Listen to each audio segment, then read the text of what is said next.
যে গমটা ডেলিভারি হয় এফসিআই থেকে সেই গমটা মিল মালিকদের সঙ্গে কারসাজি করে এই গমটাকে ভাঙানো হয়, ক্রাশিং করা হয়। এত বড় করাপশন আমার মনে হয় না। এমএলএদেরকে নিয়ে সারাদিন কালকে মিটিং ছিল, পরপর অনেকগুলো মিটিং হয়েছে নবান্নে।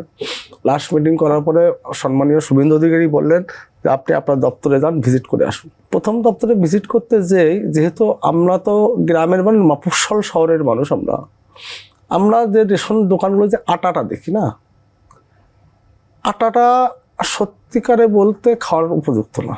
আমি কালকে প্রথম ঢিলটা মেরেছি আটা নিয়ে, যেই এত পরিষ্কার বলেছি যে আজকে থেকে কোনো আটা কোনো রেশন ডিলারের মাধ্যমে বিলি বন্টন হবে না। যারা আমলা আছেন খাদ্য দপ্তরে, আমি নাম বলছি না এই মুহূর্তে, আমাকে বললেন যে স্যার যদি আজকে এই আটাটা বিলি বন্টন না করা হয় গভর্নমেন্টের 600 কোটি টাকা লস হবে। যে গমটা ডেলিভারি হয় এফসিআই থেকে সেই গমটা মিল মালিকদের সঙ্গে কারসাজি করে এই গমটাকে ভাঙানো হয়, ক্রাশিং করা হয়, আটা তৈরি করা হয়। প্রথম দিন যে দুর্নীতি, যে বড় বড় করাপশন, দেখুন এত বড় করাপশন আমার মনে হয় না।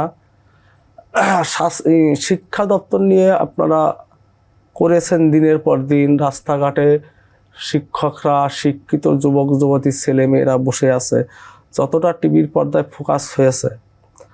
খাদ্য দপ্তর নিয়ে যিনি প্রাক্তন মন্ত্রী তিনি জেলে গিয়েছেন, কিন্তু এই যে প্রাতিষ্ঠানিক দুর্নীতি যেটা হয়েছে সেটা নিয়ে কিন্তু পশ্চিমের গরিব মানুষ রাস্তায় বসতে পারেনি, সে সুযোগ পায়নি।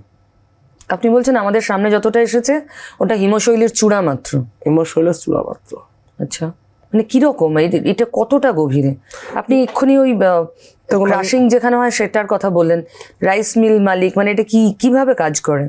আমরা জানতাম যে চালের দাম 32 টাকা পার কেজি, একটা জানতাম এভারেজ। আমি কালকে প্রশ্ন করেছিলাম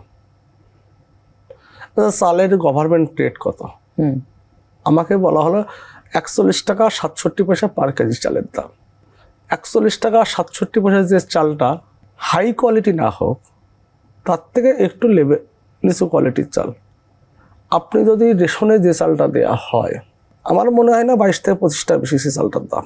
ব্যালেন্স 41 টাকার 25 টাকার মাঝখানে 16 টাকা, এই টাকাটা কোথায় যায়? আমাকে প্রশ্নের উত্তর কিন্তু কেউ দিতে পারেননি। মোদিজির একটা কথা আছে, শুনুন, না নিজে খাবো না কাউকে খেতে দেবো। আমিও আপনাদের মাধ্যমে পশ্চিমবঙ্গের আমজনতাকে বলে যাচ্ছি, আমি নিজেও খাবো না, কাউকে খেতেও দেবো না। জেপ্তি হয়েছে, এনাফ ইজ এনাফ। আল্লাহ একটা কথা আছে, যে যায় লঙ্কায় সেই হয় রাবণ। ভুল ধারণা আপনার।